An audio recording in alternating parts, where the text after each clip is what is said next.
Sa dihan di man ta kabalo o kanang panginas mga kalaagan o sabay na lang ta sa mga kuan kanang mga hanite.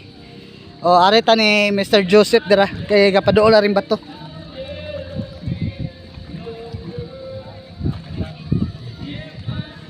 O dili na to angay sugaw-sugawon o malubog na to ang tubig kay gamata-mata magud sila mga kalaagan.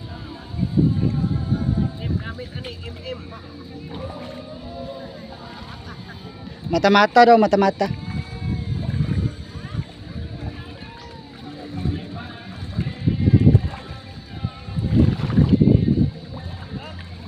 Arita.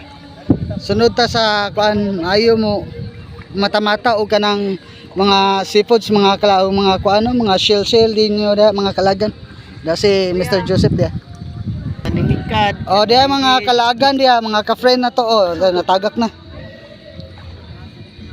Nanimikad. Na tay masabaw. O. Nanimikad. O. Okay na ni. Kamong gaya ni gamay. Ang bati. Daog na.